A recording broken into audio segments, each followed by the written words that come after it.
All right, welcome to episode 4 of the Canine Oasis podcast.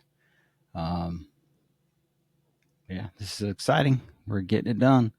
The topic for today is routines, and this comes from on TikTok. They have a creator insight tool to help people know what kind of content others are looking for, and then there's one called a content gap of like where's a high demand but a low supply of content. And one of those topics that's been up there for a couple of days is routines for my dog. So I thought I'd talk about that a little bit. And I can't help but draw from our experience with our children.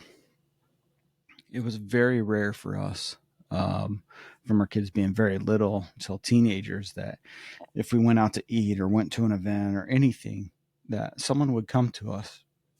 It was rare that this didn't happen, I should say. That someone would come to us and say, "Hey, your kids are so well behaved." And just they would always share how impressed they were with our kids. And I don't say that to brag. If anything, I'm the detractor from that equation. All the credit for that goes to my wife. And I would say two things really led to her proficiency in this area. And the first one was routine. She loved routines. It helped so much. Like, I would talk to a friend that said his 3-year-old wouldn't go to bed. I'm like, what do you mean won't go to bed? Like, you're the adult in the situation. What's the hang up? They didn't have a nighttime routine, but we did because my wife implemented it.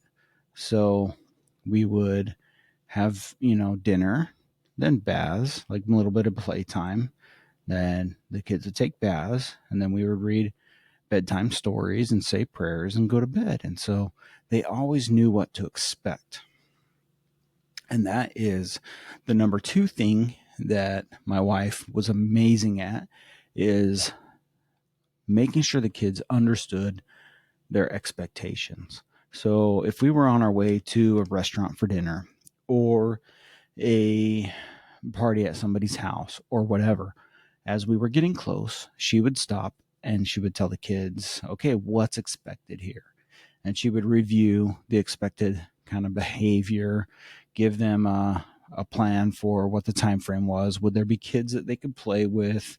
Or would it be more of a formal setting where they needed to kind of be quiet or participate in a more mature level or whatever? And so because she reviewed that with them before we got there, they did a really good job because they knew what was expected.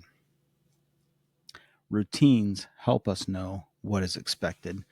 And if you don't think dogs love routines, just think about, like, my wife feeds my dog between 4 and 5 in the evening. That's his dinner meal.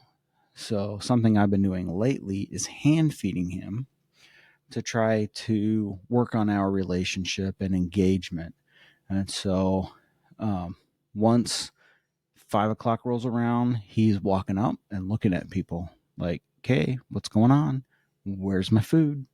He definitely knows that routine. He looks forward to it. He wants it to be followed. So my personality is more of the, well, let me give an example to explain what I'm trying to think about. When my wife and I got married, we were talking about how I loved camping growing up. And she's like, great, let's go camping. I'm like, awesome. After I get off work on Friday, we're going to go camping. It's going to be great. And she called me or texted me and was like, okay, so what's our menu? What's our itinerary? What time are we leaving? I need a shopping list and stuff like that. And I'm like, man, woman, you are taking all the fun out of this. And she is going to give me crap for saying woman because she hates that. But I was like, you just go camping. That's what you do. Like, all this stuff figures itself out. You just got to go and go camping. And so we kind of had to figure things out together to where, for her to enjoy her time and for us to be successful parents, we needed a schedule and we needed routines and we needed expectations to be known. And so that's helped a lot with our kids. And I feel like it's helped a lot with the dog.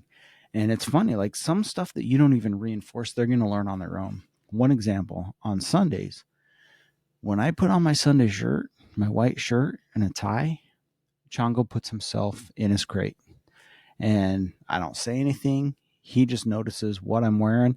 He knows he's going to be in his crate for a couple hours until we come home and let him out. And so he just puts himself there. There's no distress. There's no reluctance or frustration. It's just what happens. And he's cool with it. It's during his time where he likes to rest during the day anyways. So what are some routines and how can you implement them with your dog? I think early on, a very important one is potty training. So when puppy wakes up, take them out. It's time to go to the bathroom. When they eat, when they drink, you might have like periodic times that you set a timer for to take them out. Give them the chance. They may not go right away. That's fine. But they start to learn that routine comes up. And so they get really good at being able to go to the bathroom when they have time and holding it when they don't. Giving them that routine teaches them to train their bladder and their bowels so that they're not having accidents in the home. So that's one of the first examples that I think is great. Mealtime, I believe very strongly in meal times for dogs. So you put their bowl down, they have 15, 20 minutes to eat. If they don't, you pick it up. If you free feed, some people do it successfully. That's fine. I'm not telling you can't do this. But the risk is that their food becomes devalued because they know it's always there. They can always have it when they want it. So if you're trying to use treats to reinforce a behavior, to reinforce training, that may not work as effectively. So right now what I'm doing, my wife is feeding a smaller meal for breakfast. And then for the dinner, early evening, I'm actually taking his food, putting it in a bowl, and hand feeding it to him. And so that reinforces our relationship, our bond. It helps him understand I am who the food comes from, helps him value that. It helps him value me in that relationship. And it's not a domineering thing. It's not me trying to be the alpha or anything like that. It's just part of that routine and conditioning that helps them know what's expected, which reduces anxiety, reduces reactivity. It increases trust. If you have routines, if they know what's expected, then it actually helps them trust you and have less anxiety moving forward into whatever type of experience it's going to be. An example of this, I saw a post, it was yesterday or this morning, where a guy who ran a daycare and boarding facility, he did a post that said, please understand that your emotions when you drop your dog off actually set the tone for their entire stay here. So if you drop them off and you're super emotional, you're crying, you're reluctant to let them go because you're going to miss them so much and you're so sad, which obviously we feel. That's very natural. But if all that emotion is dumped into that moment, what that teaches the dog is you don't have trust in this handover of responsibility. You don't have trust in this person you're leaving them with. You're very uncertain. So now they're uncertain. They're on hyper alert status of, I got to figure out what's okay, what's safe, what isn't. Why is mom scared? I got to be the leader now. Whereas if you get those emotions done at home, like, oh, baby, I'm going to miss you so much. Here's a snack. Here's a treat. Here's a toy. Let's play a little bit more. Let's cuddle a little bit more. And then when you go to that handoff, you go, bring them up on their leash, handshake. Thank you for doing this. Hand them over. You're confident. You're interacting with that person professionally. That's where the focus of the energy is. Then your puppy's actually going to think, mom or dad trust this guy. They're leaving me here. And it's not to that level of understanding, obviously. As I don't want to overly personify dogs, but there's a different energy there. And so they're more relaxed. They know it's a place they can trust. They know they belong there. And there's a reason for you leaving them with them. They're not being abandoned. It's just a continuation of their care. And so routines are very powerful in teaching our dogs, reinforcing our relationship, helping them navigate different circumstances and situations, like going to doggy daycare or boarding or whatever it is, going to the vet, things like that.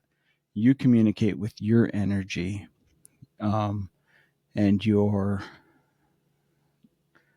nonverbal communication, what they should expect. So that's my 2 bits about the importance of routines. And the other thing about routines is if you have a schedule, if you have things planned out, you have a framework to go by. But you can also be flexible with that. But they learn how to be flexible through those routines because there's still patterns in your behavior and the way you tackle things. So for your dog's benefit, for your kids' benefit, for your own benefit, utilize routines. They help us get things done. They help us have the right emotions going into different situations.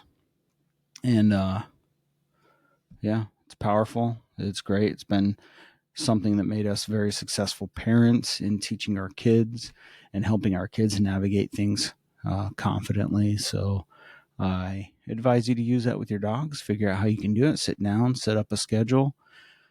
Try to do things on a consistent manner so that they aren't left trying to figure things out and decide if they need to be the leader. So thanks for hanging in with me. This is another late night episode. I'm super tired, but I'm also super excited to share with you guys the Canine Oasis. And the park is coming along. I went and looked at locations today. That was super fun and exciting. There's a lot to do, though. It's kind of overwhelming. But this is a way that I feel I can do some good right now just by sharing some of my thoughts and emotions and feelings and insights and whatever. The flip side of that is the value really comes in when you guys get engaged in that process. Send me questions. Send me topics that you want me to discuss. Send me recommendations of somebody I could have on the podcast to sit down and talk about this stuff with. And subscribe, share the podcast. Rating on iTunes is huge for helping other people find it.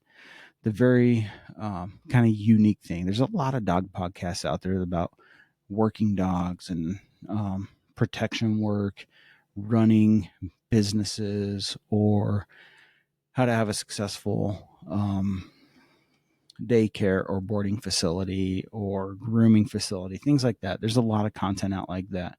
I haven't found anything yet that's doing what I want to do with this, which is how do we help reinforce that relationship between you and your dog? How do we help your dog have a more fulfilled, happy, exciting life that's just reaching the potential that it can be for them? How do we save dogs from shelters or help the ones that have to be there have a better experience? And how do we save dogs from being euthanized? It's very important work. I'm very passionate about it.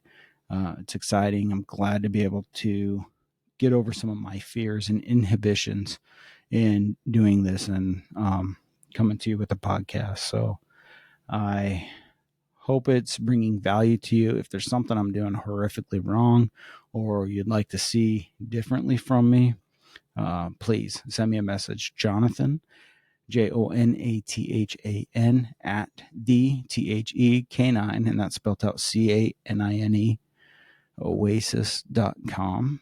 And that'll be in the show notes. So this is crazy. I can't believe I'm doing this, but I'm glad you're here with me. And with that, I'm signing off. I'll get these published tomorrow and look forward to interacting with you guys more. Thanks.